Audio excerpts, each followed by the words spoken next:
Brad, can you just talk about what you guys did to turn the game around after falling behind early? Well, they had 7 layups and or fouls at the rim in the first 8 or 9 minutes, and they had 30 points. So, you know, we're not winning that battle if we don't really help against them. Obviously, not having Middleton's a big deal because then you can help a little bit more. But we weren't doing that in the first 9 minutes, and once we did that, once we pulled in and helped each other a little bit, and then we got out and got some strips, got some steals, got out in open court, you know, got some easier baskets, then got going. You had Tyler going for his career, tying his career high tonight, but you also had Kelly. You had, it seemed like all of your bigs did really well. Yeah, I mean they have a unique group they're playing again because you know you got Bayless and Middleton again out.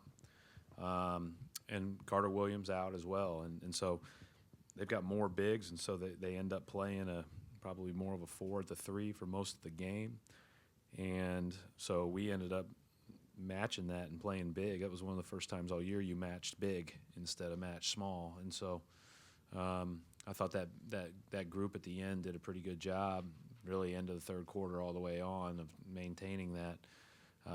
When we had Jonas, Kelly, and Tyler, who haven't played a lot of minutes together, but Tyler was playing at such a good level that it was clear he needed to be in the game. Marcus Smart really seemed to set the tone tonight on both ends of the floor. What did you think about his performance? No, he was great. He was really good. He's been good since the West Coast trip started. He went through that week that was tough prior to that, but like I said the other day, I mean, you know, as a coach, you win 2 or 3 games right before we went on the West Coast trip, and everybody is, you know, talking about Marcus's struggles.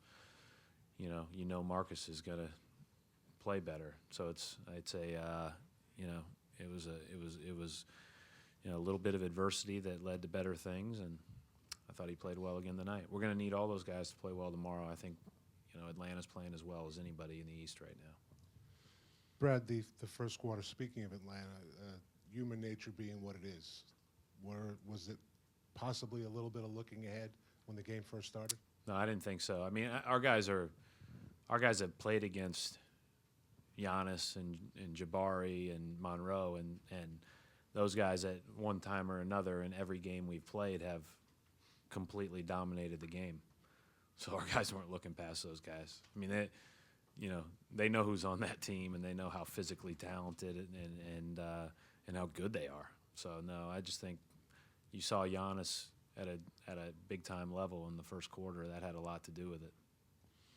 Speaking of Giannis, it seemed like you guys were able to contain him after that big first quarter. What specific adjustments did you make on him in the last 3 quarters? Well, he drew fouls. He did some of it in transition. He did some of it in the half court. Avery guarded him for the better part of the end of the second, early third, and did a good job.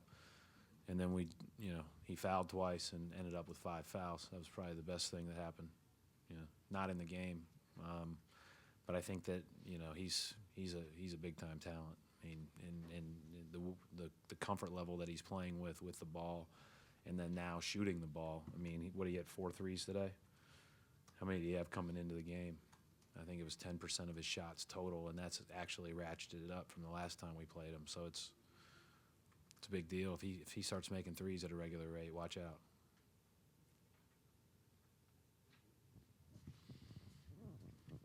Brad, 70 points in the paint tonight. Was that a game plan thing going in, or was that just taking what the defense gave you? How many do we have? 70. Yeah, so they actually are really a help-oriented team, so we thought we were going to have to do more spraying the ball out opposite, and we did that early on. And then, I thought that, again, Tyler kind of gave us a lift in that second half because he got us a couple of points running the floor. And so obviously those add up, and then they got spread out as we continued to move the ball better against the blitz and make the right reads. But we weren't getting it usually on the first pass. We were usually getting on the second or third penetration and pass.